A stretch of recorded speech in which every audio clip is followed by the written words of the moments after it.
지난주 그 어거스틴 같은 분이 소개했던 allegorical interpretation, 그것이 기독교 역사에 굉장히 오랫동안 비유풀이였습니다. 그리고 지금 신천지 집단이나 이런 것이 하는 것도 그런 식으로 또 좀 어떤 의도를 가지고 이상하게 이렇게 꼬아서 하는데, 그냥 단어 하나를 다 의미를 두고 가지고 자기들이 궁극적으로 이야기하려는데 맞추는 거예요. 그런데 오늘날 거의 대부분의 성경학자들이 또 동의하는 부분이, 예수님의 비유는, 예수님의 의도는 결코 그런 것이 아니었던 것 같다. 그래서 예수님께서 하신 그 의도를 일단 찾아보자. 그래야 이런 이단들의 이상한 짓이 없어질 것이다. 제가 우선 세 가지만 요약을 할게요. 첫 번째는 예수님께서 이 비유를 하셨던 그 시대, 이 비유를 듣는 그 사람들이 살았던 문화, 관습, 언어를 깊이 연구를 해야 된다. 구약에도 비유들이 있습니다. 그렇다면 구약에서 나단이 어떤 비유를 했다면은 그 시대에는 어떤 문화권에서 어떤 관습으로 사람들이 살아서 이런 비유를 했던가, 이것을 충분히 연구를 해야 된다. 왜 연구해야 되느냐 하면, 제가 한 예로서 지금 내가 그냥 제스처를 써볼게요. 여러분이 무슨 뜻인가 한번 추측해 보세요. 무슨 뜻이죠? 또 보세요.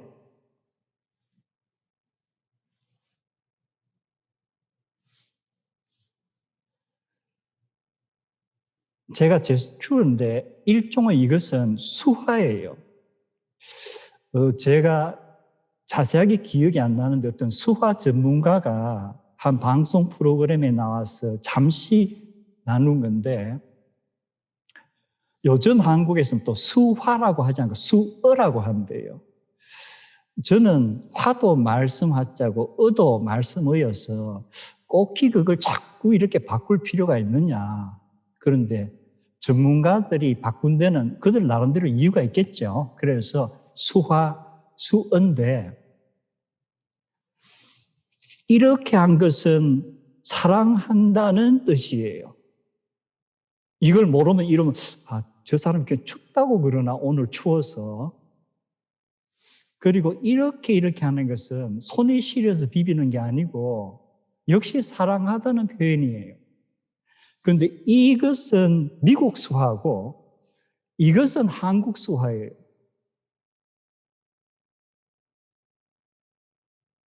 한국 수화 그 전문가의 설명에 따르면은 어린 아이의 머리를 쓰다듬는 그러한 것이 한국 수화의 사랑한다는 것이다. 자, 그럼 보세요. 이것과 이것은 분명히 제스처가 다른데 어떻게 사랑한다는 의미인가? 그럼 미국 사람들의 문화, 관습, 그들의 표현과 한국 사람의 문화, 관습, 이런 것이 다른가 보다. 역시 비유도 이것과 이것이 어느 문화권에서 나왔는지를 일단은 연구를 해봐야 되는 거예요. 그 다음에 또 하나, 제가 말씀을 하지만 여러분이 내가 하는 이 얘기라 생각하지 말고, 어떤 내가 좋아하는 사람이 하는 이 얘기라고 듣고 말은 하지 말고 고개를 끄덕여서 응답을 해 주세요. 날 사랑해요?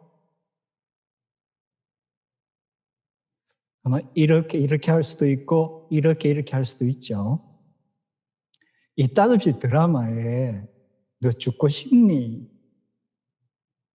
자, 너 죽고 싶니에서는 어떻게 응답을 해 주세요? 우리들은 어뢰 이렇게 하면은 yes고 이렇게 하면은 no라고 우리의 습관이에요.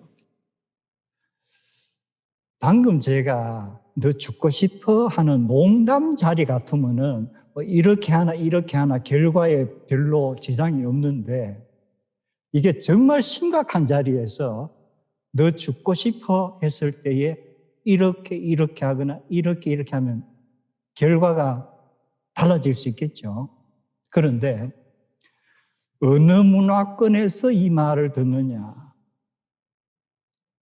우리는 응당 이것이 예스라 생각하는데 이것이 노인 문화권이 있는 거예요. 제가 생각보다도 그 문화권의 수가 좀 많아요. 이것이 예스인 그런 문화권이. 그래서 이것을 모르면 만약에 이렇게 했을 때 무조건 예스라고 해석할 수 있느냐? 한 가지만 더 얘기를 할게요. 사네라고 하는 예일대학 신학대학에서 가르쳤던 분인데 이분이 복음서 또는 성경을 다 여러 언어로 번역하는 그 과정에서 그 역사가 어떻게 흘러왔고 이제 번역 과정에 어떤 난해한 점들이 무엇인가에 관한 책을 쓴 게 있어요. 흥미로운 사실이 많은데 우리가 요한계시록 3장 22절에 잘 아는 말씀 중에 예수님께서 볼지어다 내가 문 밖에 서서 두드리노니 하는 말씀이 있죠. 너가 듣고 문을 열면 내가 들어가서 함께 먹고 마시리라 이런 말씀인데 아프리카의 어느 부족에게 가서 이제 그 번역 작업하는 분들이 신약을 번역을 하는데 번역하는 과정에서 그 나라 말로 이렇게 문을 두드리노라 했는데 그 부족 출신 중에 한 사람이 이건 번역 이렇게 해서는 안 될 것 같다. 그래서 이 서방의 번역가들이 왜 그러냐 물으니까 우리 문화권에서는 누가 집에 와서 문을 똑똑똑 두드리는 것 주로 도둑놈들이 하는 짓이다. 집 안에 사람이 있는가 없는가를 테스트해보기 위해서 두드리고 없으면 들어오는 거다. 그러면은 지금 예수님께서 하시는 이 어떤 예수님의 뜻을 너희 언어로 정확하게 하려면 어떻게 번역을 해야 되니 하면은 볼지어다 내가 문 밖에 서서 큰 소리로 부르노니 우리 예전에 그 사극 같은 거 보면은 누가 집에 와가지고 이리 오너라 이런 표현이 있죠. 이런 관습이에요. 그래서 성경의 비유를 풀이할 때는 비유가 주어진 그 당시의 문화 관습을 충분히 연구를 해야 된다. 이게 첫 번째예요. 이런 거 전혀 없이 무어는 무어고 이거는 문제가 심각한 거예요. 두 번째는 복음서 같으면은 아무래도 지금 복음서의 비유가 제일 많이 담겨 있잖아요. 그러면 요한복음에는 비유로 성경학자들이 분류하는 것이 거의 없습니다. 그리고 이 성경학자들의 분류에 따라서 제가 지난번에 한 37개 정도 이게 가장 보편적인 분류예요. 그런데 72개까지 분류하는 학자들도 있습니다. 그래서 이 비유에 대한 개념 자체도 많이 달라요. 대체로 한 37개로 우리가 추정을 하고 그러면 마태, 마가, 누가가 이런 예수님의 여러 비유들이 이제 구전으로 전해졌을 거 아니에요. 그걸 뭐 적어놓은 사람이 있을지도 모르지만 어쨌든 간에 몇십 년 후에 이것을 모아가지고 기록들을 했는데 우리가 마가복음, 마태복음, 누가복음을 비유를 살펴보면은 비유가 있지만 이 비유가 어떻게 편집이 됐는가? 예를 들어서 씨 뿌리는 사람의 비유 또는 네 가지 밭의 비유 같으면은 마가는 비유의 마지막을 좋은 땅에 뿌렸을 때 그것이 몇 배로 30배, 60배, 100배의 결실을 맺는다. 그런데 마태는 좋은 땅에 뿌려졌을 때 100배, 60배, 30배의 결실을 맺는다. 순서가 거꾸로예요. 누가는 좋은 땅에 뿌려졌을 때 100배의 결실을 맺는다 뿐이에요. 분명히 똑같은 비유가 이렇게 전해졌을 것인데 그것이 전해지는 과정에 조금 이렇게 달라졌나? 왜 마태, 마가, 누가가 이렇게 다르게 했을까? 저희가 어릴 때만 해도 아직 한국의 신학 또는 목사님들은 마태복음이 가장 먼저 쓰여졌다고 생각하고 있었던 것 같아요. 그래서 마태복음 설명을 가장 많이 했고 마태복음에 100배, 60배, 30배 이렇게 이상하게 순서가 나와 있으니까 이것에 대한 설명을 많이 했어요. 그런데 사실은 이것이 중요한 게 아니에요, 비유에서. 그 다음에 이 복음서 기자들이 비유와 그 전후의 여러 가지 이야기를 어떻게 플레이스먼트를 했는가. 오늘은 마가복음만 제가 국한해서 마가복음 4장에 씨 뿌리는 비유부터 네 가지 비유가 담겨 있다 했죠. 그러면 3장에는 어떤 사건이 있는가? 제가 주중에 마가복음 3장을 일부러 1절부터 끝까지 올린 이유가 있습니다. 자, 마가복음 3장을 보면은 예수님께서 이제 계속 복음 전하는 사역을 하시는데 첫 번째 그룹이 나타나요. 바리새인들과 헤롯 당원들이에요. 그들은 예수님의 복음을 듣고 어떤 반응을 보이죠? 그 다음 또 그룹들은 예수님께서 복음을 전하시고 기적을 전하는 현장에 몰려드는 사람들이에요. 아마 호기심 또는 기적이 일어나는 것을 보기 위해서 온 사람들도 많을 거예요. 복음을 듣는 사람들도 물론 있었을 거예요. 이들은 어떤 반응을 보였을까? 그리고 역시 마가복음 3장에 예수님께서 그를 따르는 사람들 중에서 12사람을 택하시는 기록이 나오죠. 자, 12사람과 그를 따르는 무리들은 예수님의 복음을 듣고 어떤 반응을 보였을까? 마가복음 3장에 역시 예수님의 육신의 친척들과 가족들이 등장합니다. 예수님이 귀신에 들린 것 같다 하는 소문이 어떻게 퍼졌는지 이 가족들이 예수님을 붙들러 왔다고 했어요. 그러면 이 가족들과 친족들은 예수님이 복음을 전하는 것을 듣고 어떤 반응을 보였을까? 그리고 마가복음 3장 마지막에 예수님께서 어느 집안에 방 안에서 계셨는지 마당에서 있었는지는 우리가 알 수가 없어요. 그러나 예수님 주변에 많은 사람들이 둘러 앉아서 예수님과 함께 있죠.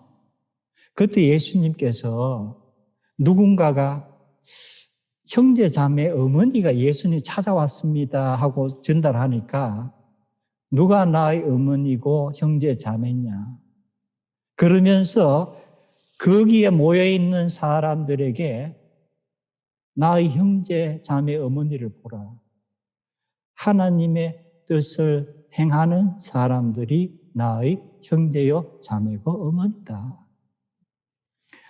예수님의 복음을 듣고 이것이 하나님의 복음이구나, 하나님의 뜻대로 살아야 되겠구나 하는 그런 무리들이 또 있는 거예요. 그래서 마가복음 3장에만 해도 예수님의 복음을 들었을 때의 그 반응들이 다 달라요. 그래서 마가복음 4장 처음에 나오는 것이 뭐예요? 씨를 뿌리는데 다 다르다, 반응이. 그래서 비유를 올바르게 이해하기 위해서는 첫 번째는 문화, 관습, 언어 여러 가지를 철저히 공부해야 된다. 두 번째는 복음서의 기자들이 비유를 쓰고 그들이 어떤 워딩을 했으며 전후의 이야기를 어떻게 전개를 시키는가. 많은 경우에 비유가 앞뒤와 꼭 관계가 있어요. 그래서 이것을 알아야 된다. 그리고 세 번째 중요한 것은 뭐라 그랬죠? 대체로 예수님의 비유는 하나의 핵심적인 것을 가르치시기 위해서 그것을 이렇게 이야기로 풀어가신 것이다. 그래서 그 핵심적인 가르치고자 하는 내용이 뭔가를 찾아야지 다른 여러 가지에 너무 이렇게 이상하게 펼쳐지면은 전혀 엉뚱한 그림이 생기는 거예요. 그래서 마가복음 4장에는 4개의 비유가 있다 그랬죠. 첫 번째 씨 뿌리는 비유 또는 4가지 다른 밭의 비유는 한 가지 핵심은 뭐예요? 예수님 가르치신 핵심은 복음이 전해지는데 반응들이 다 다르다는 거예요. 내가 원하는 것은 정말 30배, 60배, 100배의 결실을 내면 좋겠는데 그렇지가 않고 다 다르다. 이게 핵심이에요. 그리고 두 번째 등불의 비유는 뭐예요? 복음을 내가 전하는 것은 감추려고 하는 게 아니다. 등불의 목적은 모두가 보고 모두가 환하게 길을 찾는 거 아니에요.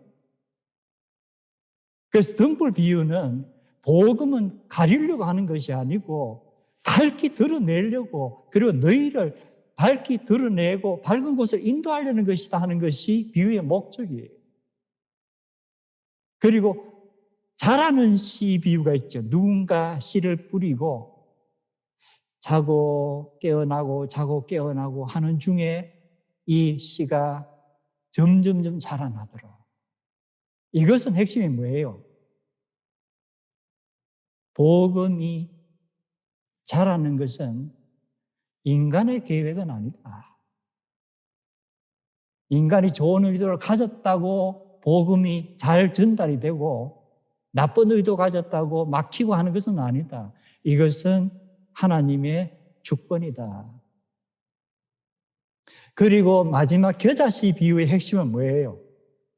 그런데 복음은 사람의 상상을 초월하는 그러한 힘을 가지고 있다는 거예요.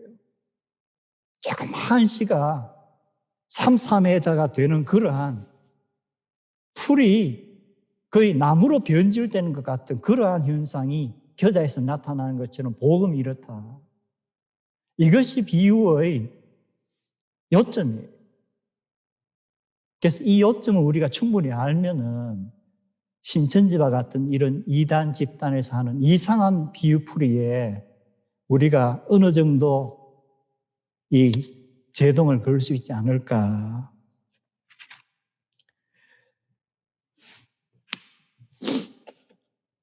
주중에 우리가 느헤미야, 마가복음, 그리고 로마서 이렇게 묵상을 했는데 우선 순서를 제가 거꾸로 로마서부터 한번 볼게요.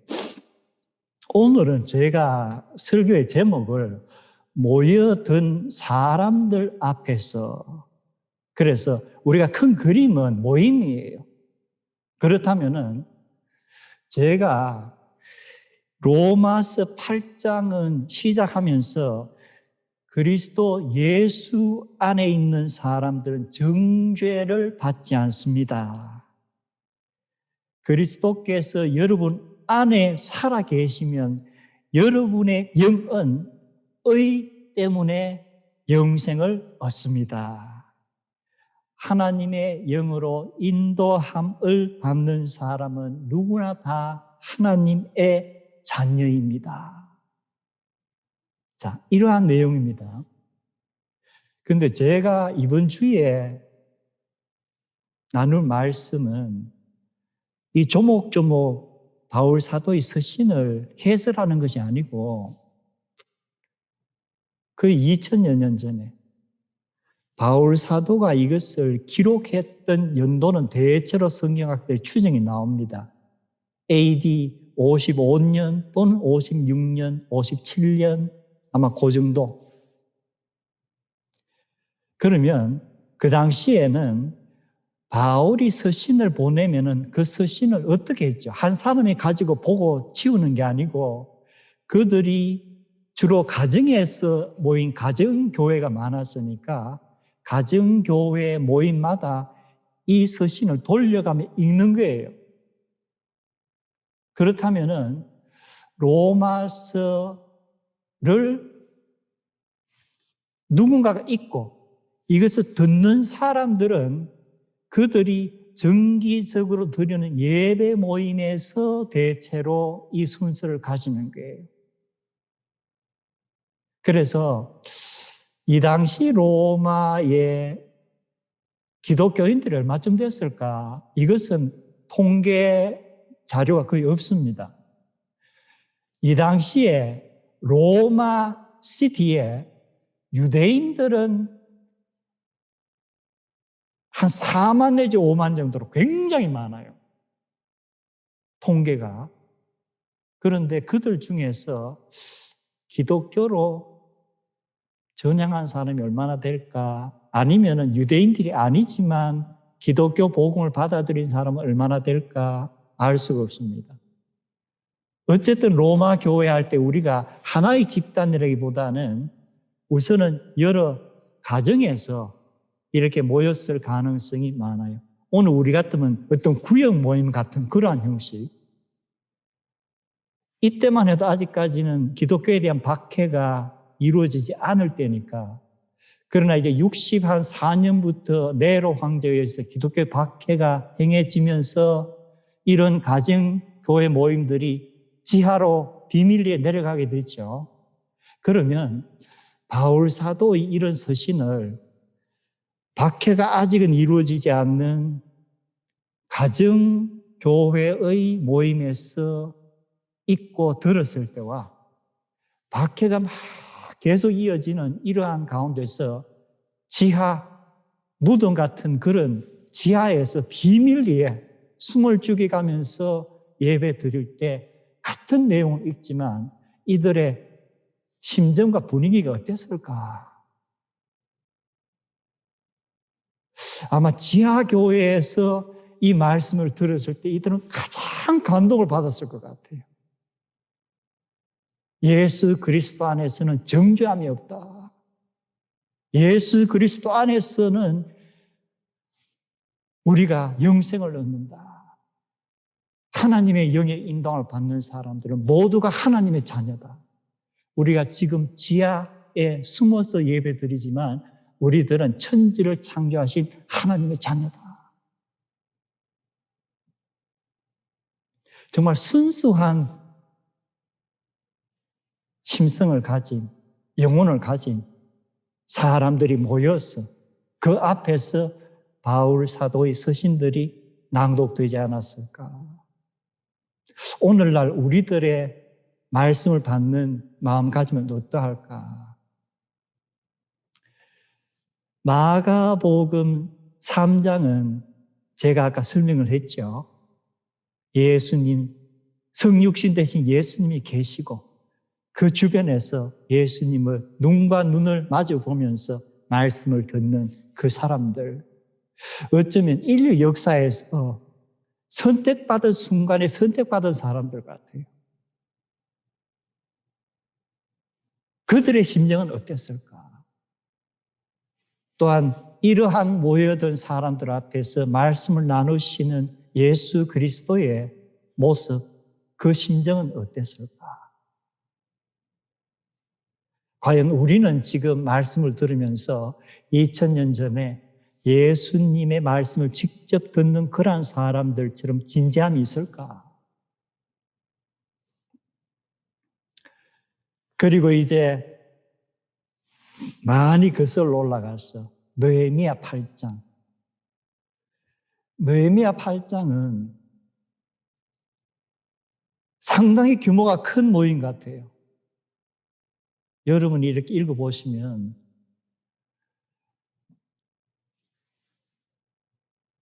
이 모임을 계획하고 실행하는데 어느 정도 준비 기간이 필요했을까? 이 단순한 모임이 아니에요. 무너진 예루살렘 성벽을 이제 귀환한 유대 사람들이 다시금 이제 완공을 했어요. 그리고 일종의 기념 겸 모임인데 여기 에스라가 등장을 하고 느헤미야가 등장을 합니다. 느헤미야, 에스라는 원래 포로로 갔다 있는 사람 중에서 행정장관의 직을 받아서 다시 귀환한 사람이에요. 어쩌면 정치적인 지도자인데 또한 이 사람의 원래의 그 직업은 제사장 겸 서기관이에요. 가르치는 사람이에요. 그리고 느헤미야는 총독으로 위임을 받고 옵니다. 느헤미야 8장에 두 사람이 등장합니다. 정치 지도자 겸 종교 지도자예요. 그리고 놀라운 것은 이 모임을 하는데 뭐가 설치되죠? 연단이 설치가 되는 거예요. 성경에서 어떤 행사를 기획하고 이런 연단을 쌓았다고 하는 그러한 기록이 거의 없습니다. 그럼 느헤미야 8장의 기록은 상당히 규모가 큰 모임을 상당히 계획적으로 진행시킨 거예요.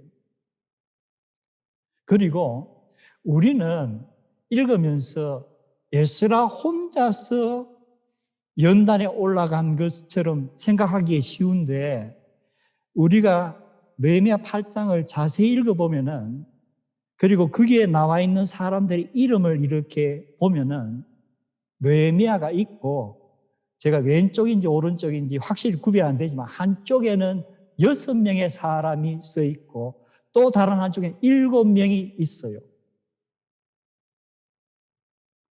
그럼 모두가 14명이죠. 연단에 14명이 등장을 하는 거예요.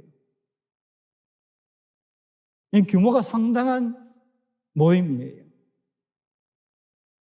그래서 예레미야가 율법서를 낭독을 하는데 이 예레미야 옆에 연단에 있는 사람들은 뭘 했는지는 기록이 없습니다. 그런데 이들 말고 또 다른 이름들이 나와요. 역시 13명의 이름이 또 나옵니다. 그런데 이 13명은 레위 사람들이라고 밝혀놨어요. 그리고 이들이 하는 역할은 에스라가 모세 율법책을 낭독하면은 그것을 통역하거나 해석하는 거예요. 이들은 어디에 위치하고 있었을까는 기록이 없기 때문에 우리가 추측밖에 할 수 없습니다. 연단 위에 있었는가? 아닐 가능성이 많아요. 연단 아래 일로 있었던가? 그거보다는 수가 얼마나 모였느냐에 따라서 그때 마이크나 확성기가 없을 때니까 띄엄띄엄 군중들 사이에 끼어 있지 않았을까? 그리고 왜 이들이 필요한가?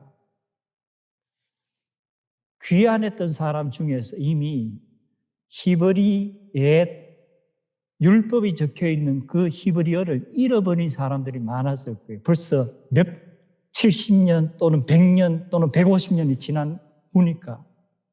그래서 이 레위 사람들은 아마도 에스라가 원래 히브리어로 적힌 모세 율법을 낭독하면은 그것을 그들이 담당하고 있는 회중들이 알아들으신 언어로 번역을 했거나 아니면은 내용을 풀이해 주는 이러한 아주 특이한 모임이에요. 그리고 상당히 대규모의 모임일 것으로 추측이 됩니다. 그리고 이 모임은 또한 일종의 예배 형식이에요. 자, 그렇다면은 제가 I have a dream speech를 지난주 잠시 언급하고 오늘도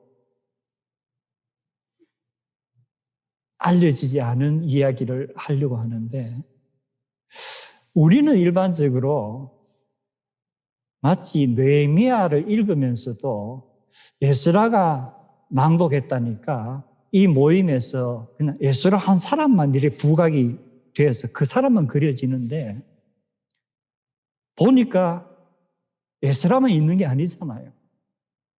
연단 위에도 13명이 더 있고 또 중요한 레위인들이 또 있고 그렇다면은 우리가 잘 아는 I have a dream speech 우리가 대체로 갖고 있는 개념은 그 모임에서 마틴 루터킹 목사님 한 분이 설교를 했는가 보다.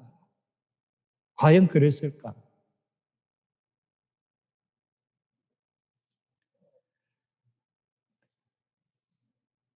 오늘 조금 시간을 할애해서 제가 조금 자세하게 최소한 요 내용을 알아야 되니까. I have a dream speech가 전달됐던 그 모임은 March on Washington for Jobs and Freedom이라는 이름의 굴기대회예요. 그런데 원래는 이 모임은 우리 흑인들이 미국 사회가 2차 세계대전 이후에 경제적으로 정말 풍요로워졌는데 우리는 직장을 못 구한다. 특히 남부 이런 곳에서 백인들이 여러 가지 이상한 조항들을 만들어 가지고 흑인들이 일자리를 가질 수 없도록 만드는 거예요.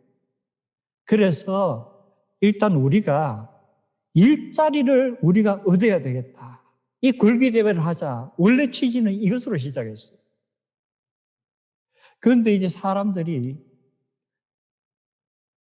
모여서 얘기를 하다 보니까 일자리에 너무 국한시키면은 많은 사람의 호응을 받기가 힘들지 않을까.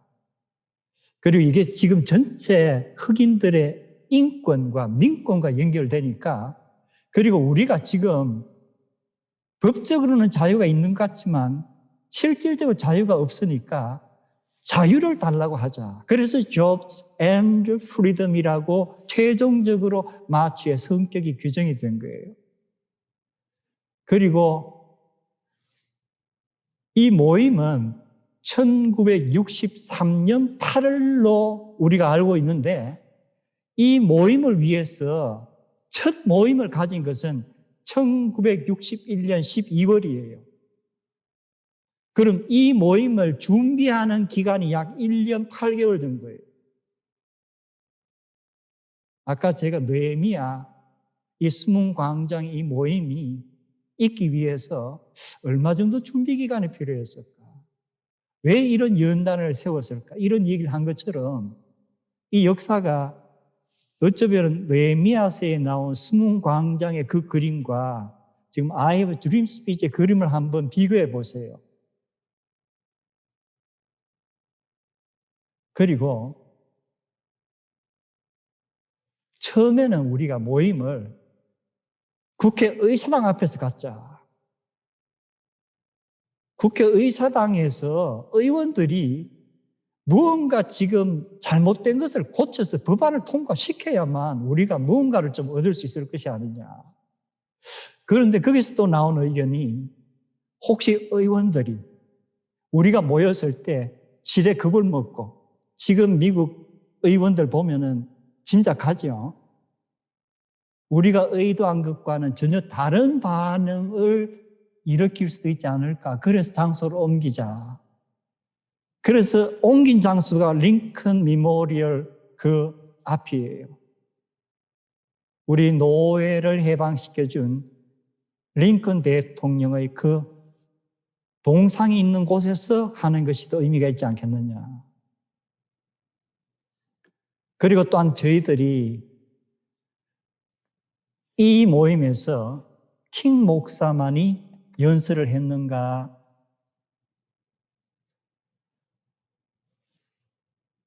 이 궐기대회의 프로그램을 보면은 한 3시간 정도 프로그램이에요. 혼자서 한 20분 연설한 게 아니에요. 그리고 18개의 프로그램이 있어요. 처음에 미국 국가로부터 시작해서 그 다음에 개회 기도가 있고 그리고 쭉 찬양도 있고 노래도 있고 하는데 연설이 10차례가 들어있어요. 왜냐하면은 처음에는 흑인들만 준비위원으로 모였지만 이것이 흑인들만 해서 될 일이 아니다. 백인 지지자들도 함께 해야 된다 해서 백인 지도자들도 함께 하면서 10개의 중요 단체가 이 준비 모임에 동참한 거예요. 그래서 각 단체를 대표하는 사람이 다 연설을 맡아서 10사람이 연설을 하는 거예요. 마틴 루터킹 목사님은 그 중에 한 사람이에요. 지금까지 우리가 보통 생각지 않았던 그런 것입니다. 그런데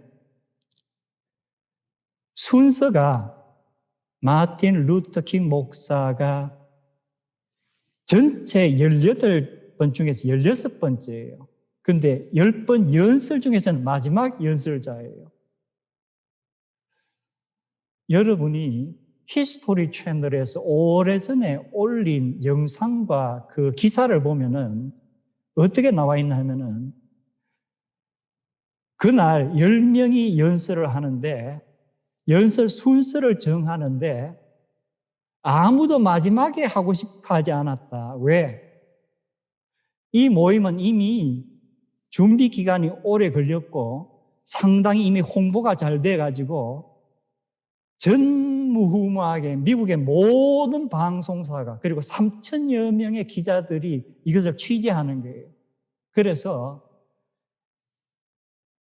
끝에 순서가 되면은 그때쯤은 시간이 너무 오래 지연돼서 방송사들이 중계를 아마 중단하거나 기자들이 자리를 떠날 것이다.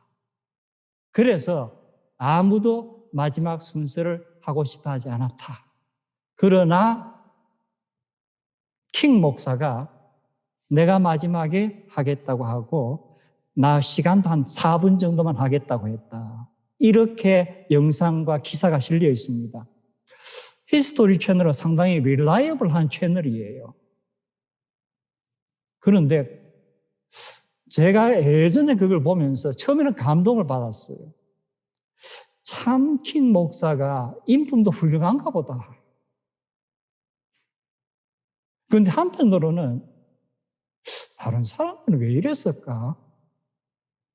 그래도 다 가톨릭 대표, 개신교 대표, 유다교 대표 세 사람도 들어있고 또 그 당시에 참 명망 있는 연사들이 들어있는데 이 사람들이 이렇게 쪼쪼쪼했을까? 내 카메라에 안 당길까 봐 나는 마지막에 하기 싫다고 이랬을까? 어때요? 그래서 이것이 우리가 자료를 볼 때에 주의해야 될 점이에요. 과연 이것이 객관성이 있는가? 이 기사를 쓰고 이 영상을 올린 사람이 주관적인 해석이 많은가? 그 다음에 나온 자료나 또는 출판된 책들을 제가 여러 권 읽어보면서 이 사람의 이 기사는 사실과 좀 거리가 멀구나. 그럼 사실이 가까운 것은 연설자의 순서를 정하는 모임들이 몇 차례 있었습니다. 그런데 처음에는 이 10명, 그리고 이 전체 굴기대회를 주관하는 분이 이미 그 당시에 마틴 루터킹 목사는 명설교자로서, 명연설가로서 이름이 알려져 있었어요. 흑인 사회에서. 그래서 일단 마틴 루터킹 목사에게 키노트 스피커, 기조 연설을 맡기면 어떻겠느냐. 그러면 이제 아주 앞에 하는 거예요. 그런데 거기에 대해서 그 회의에 참석했던 사람들이 연사들 10명은 아마 아니고 그 단체를 대표하는 다른 사람들이었을 것 같아요. 나온 의견들이 킹 목사가 많이 알려져 있고, 그런데 너무 앞에 연설을 해버리면은, 그리고 이 순서가 긴데, 그리고 그때 워싱턴 DC에 그날 날씨가 87도에서 거의 90도 열기예요. 그 오후에 사람들이 과연 그 다음에 다른 연사들의 이 얘기를 들을까? 그리고 밤을 새워가면서 10몇 시간씩 열차를 타고 버스를 타고 이곳에 모인 사람들이 과연 이것을 견뎌낼 수 있을까? 그래서 아무래도 킹 목사가 너무 앞에 순서를 하게 되면은 뒤에 하는 연사들은 다 자기 단체의 여러 가지 중요한 얘기들을 할 것이 있고 이들이 들어야 되는데 이 순서는 좋지 않은 것 같다. 이래서 킹 목사의 순서가 중간쯤으로 들어갔어요. 그런데 어떻게 해서 그날은 마지막 순서가 됐느냐? 그 얘기는 마틴 루터킹 목사의 측근 보좌관으로서 그가 투옥될 때마다 그를 위해 변호한 변호사가 있어요. 그리고 이 당시 마틴 루터킹 목사가 중요한 연설을 두고 이 드래프트로 좀 적어달라고 했던 스피치라이터가 있어요. 이분이 마지막 모임에 가서 했던 얘기가 중간 순서에 넣어도 킹 목사가 하고 나면은 사람들이 많이 떠날 거다. 그래서 마지막에 일단 넣자. 그 대신에 지금 연사들에게 5분씩만 하라고 이렇게 지침이 내려왔는데 킹 목사를 마지막 순서에 넣는 대신에 시간 제한은 하지 말자. 5분 가지고 다 전할 수가 없을 것이다. 이것이 마지막에 정해진 거예요. 그래서 마틴 루터킹 목사가 연설자로서는 마지막에 들어가고 그 연설이 5분에서 끊어지지 않고 한 16분 난 거예요. 그리고 이제 마지막으로 제가 지난주일에 언급했던 것 중에서 킹 목사가 내일 연설을 해야 되는데 그 전날 그 측근 보좌관들과 함께 자리를 해가지고 내일 너무나 중요한 이 모임인데 어떤 성격의 연설을 하는 게 좋겠느냐. 최종적으로 우리가 의견을 모아보자. 그런데 거기서 나온 의견들이 대부분이 내일 연설에서는 꿈 얘기는 절대 좀 하지 마라.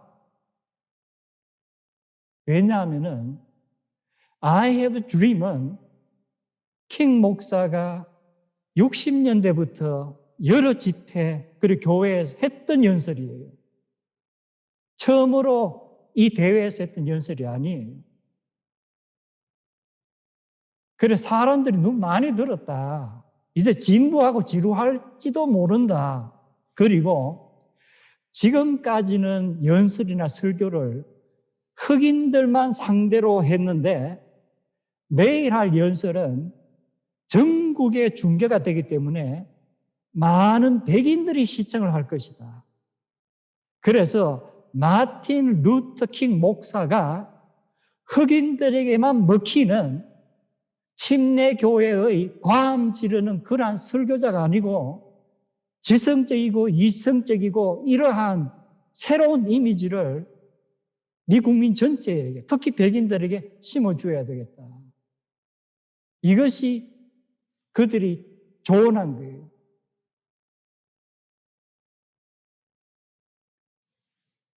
그 다음날 새벽 4시까지 마틴 루터킹 목사가 연설문을 작성을 합니다. 그리고 아침에 보좌관을 통해서 복사를 하고 사람들에게 필요한 자료를 배포하라 했는데 그 연설문에는 I have a dream은 한마디도 없습니다.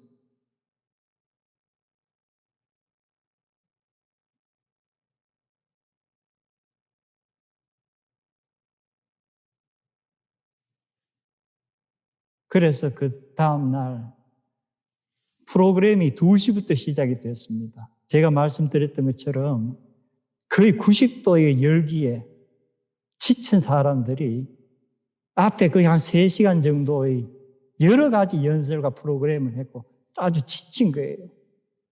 마지막 연사로서 킹 목사가 등단을 해서 여러분 제가 올린 그 영상을 보면은 처음에는 아주 I am happy부터 천천히 시작을 합니다. 그리고 주로 이렇게 연설문을 그냥 보고 읽는 형식이에요. 이 땅 없이 보지만 주로 연설문을 읽습니다. 연설문의 내용은 아주 깔끔하게 정말 지성적이고 이성적이고 과함만 지르는 그런 침례교 목사 스타일은 아니에요. 그리고 그것이 쭉 가면서 한 11분 정도 앞에 갑니다.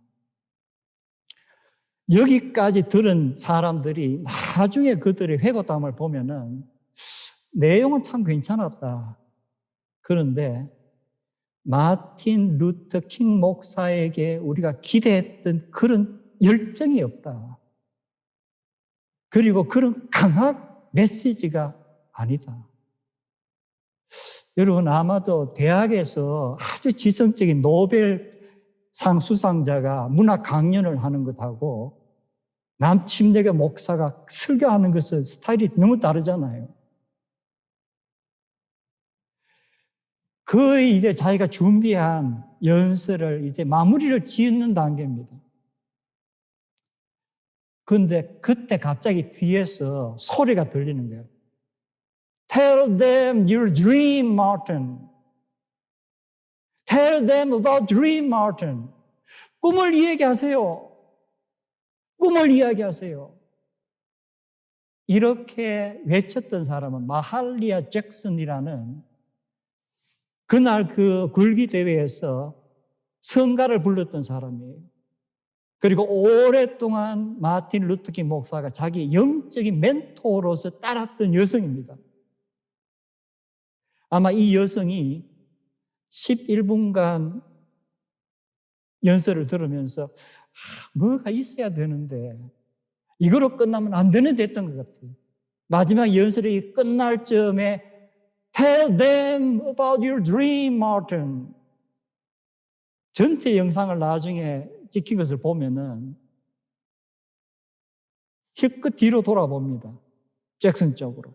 그리고 나서 마틴 루터킹 목사가 연단을 손으로 잡으면서 준비했던 그 연설문을 이렇게 옆으로 살짝 옮겨놓고 시작을 합니다.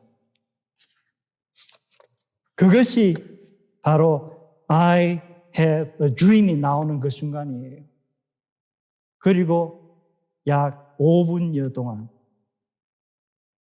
외칩니다. I have a dream. 보세요.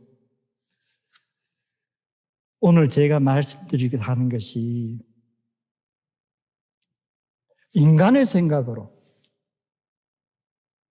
최선을 다해서 이렇게 하는 것이 가장 좋지 않을까.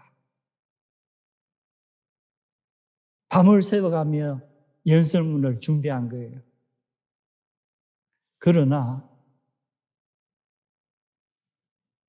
우리가 이 대회 생각하면은 딱 떠오르는 것은 I have a dream 그 부분이에요. 아마 마할리아 잭슨이 뒤에서 Tell them about your dream 하지 않았으면은 이 연설은 I have dream이 없이 끝났을 거예요. 만약 없이 끝났다면은 그 후에 이 연설이 주는 그 감동, 백악관에서 TV로서 연설을 지켜보던 케네디 대통령이 크게 감동을 받았고, 많은 백인들이 크게 감동을 받았고, 그리고 그 다음 해에 흑인들의 민권에 대한 새로운 법안이 통과가 되고, 그 다음에는 실질적인 투표권이 새로운 법안이 되고, 이런 엄청난 결과를 낳는 이런 일이 있었을까?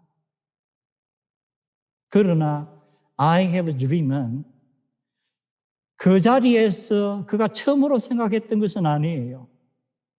2, 3년간 그는 중요한 모임에서마다 I have a dream의 씨앗을 뿌린 거예요. 이날 계획하지 않은 자리에서 이 영감을 받은 어떤 마할리아 잭슨이란 여성의 그 외침을 듣고 그가 또 씨를 뿌린 거예요. 그 씨가 30배, 60배, 100배의 결실을 낳는 이런 순간이 온 거예요. 그래서 오늘 우리가 비유를 쭉 보면서 씨가 떨어져서 어떤 결과를 낳을지 우리는 정말 예측할 수가 없구나. 우리의 계획과는 전혀 달리 하나님의 절대 주권이 있구나. 그러나 한편으로 또 우리에게는 씨를 뿌려야 하는 책임이 있구나. 그래서 지난주의 비유, 그리고 오늘 로마서, 그리고 예수님의 말씀, 그리고 그 숨은 광장 느헤미야 에스라의 그 모임, 그리고 지금으로부터 약 한 60년 전인가요? 그 워싱턴 DC에서 있었던 그 많은 사람들 앞에서 행해진 이 I have a dream이라는 이 씨앗, 이 모든 모임들을 종합적으로 보면은 이사야서의 말씀이에요. 내 생각이 너희의 생각과 다르다. 내 길이 너희의 길과 다르다. 나 여호와의 생각과 길이 하늘과 땅이 다른 것처럼 너희와 다르다. 하늘에서 비와 눈이 내려서 그냥 다시 수증기로 올라오는 것이 아니고 땅에 곡물이 자라게 하고 사람이 양식을 얻게 하고 새롭게 씨앗을 주는 것처럼 나 여호와의 입에서 나가는 말도 결코 헛되이 돌아오지 아니하고 내가 보낸 그 목적을 반드시 이루느니라. I have a dream speech는 하나님께서 주시는 이 말씀이 이루어지는 하나의 example이에요.